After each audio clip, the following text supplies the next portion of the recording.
I have listened to some horrific stories about things that have gone on in our system. And whether you believe it or not, because I was you at some point, even though this pardon has happened, I still was convicted of something that I did not do. It could be you. It could be you. Reality TV star and convicted fraudster Todd Chrisley there, among those getting a flurry of high-profile pardons and commutations from President Trump in recent days. The president's pardon czar says Chrisley and his wife were overly sentenced by a weaponized judicial system. But the list of celebrities and political figures pardoned has critics crying foul. Former felony prosecutor and trial attorney Andrea Lewis joins us now. So the Chrisley case in particular, what do you think of the president's pardons of those two? Well, it's certainly interesting, John, and it has, you mentioned, it has really caused a lot of criticism and controversy here. Mainly, people are saying, look, this isn't fair. These people are high-profile, wealthy, white people who came out and stole, according to the allegations, over $30 million. And the allegations here don't even appear to be challenged by the Trump administration. No one has come out and said that they were not guilty. What the administration has said is they were over-sentenced. So the critics are saying, well, what is the appropriate sentence then for someone who is allegedly stole over $30 million? If not 7 or 12 years, what is it? And that's where we are with that case. I want to put up on screen the list of some of the pardons and commutations that the president has issued just within the last week or 10 days. There are some pretty well-known names among them. John Rowland, the former governor of Connecticut. Then you see Todd and Julie Chrisley down there near the bottom. Also the commutations of Harry O. and Larry Hoover. It is in the president's power. I mean, the Constitution gives him that power to do it. Generally, presidents wait until the last couple of days of their administrations, but President Trump isn't shy about trotting out his pardon pen early on.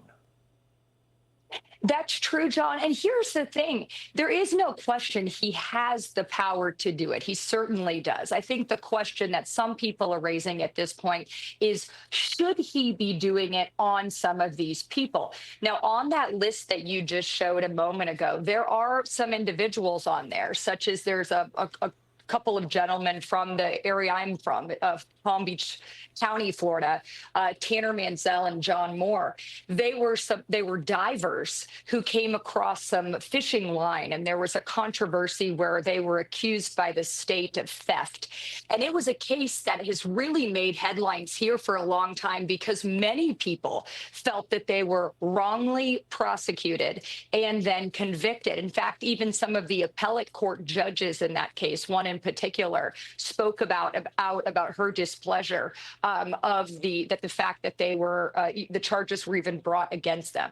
So there is a valid use for these pardons, and some of these individuals are going to be cases that the general public can get behind and will support and agree with President Trump's decision to pardon people. And I think those two gentlemen are a good example of that. But others might, people are obviously being a little more critical of the large either theft or crimes involving violence. It's not just the president. I mean, he has a team of people looking at this. He even has a pardons czar, Alice Marie Johnson. Listen to what she has to say. One of the things that I look for is rehabilitation. If that person is incarcerated, have they rehabilitated? Have they admitted, not only admitted, but are they remorseful for what they've done? I look at what the staff says about them. I look at, do they pose a safety risk to the community? That's one of the big things, because we don't want to release someone that would pose a risk to the community. We don't want to release someone who would pose a risk to the community. Any problems with her set of codes there? No, well, John, I'm really glad you played that clip, because if we look at that, in comparison to the first clip showed here with Sean Combs.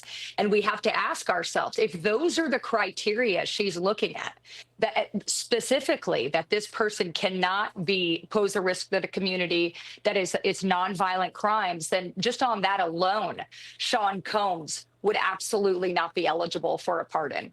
And so it is interesting that she spelled out the criteria that way. And I think if that is the way that they're ultimately are evaluating these cases, then Sean Combs has no chance.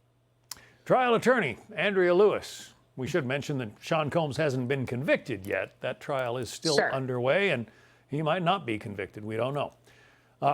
Andrea Lewis, thank you. Hey, Sean Hannity here. Hey, click here to subscribe to Fox News YouTube page and catch our hottest interviews and most compelling analysis. You will not get it anywhere else.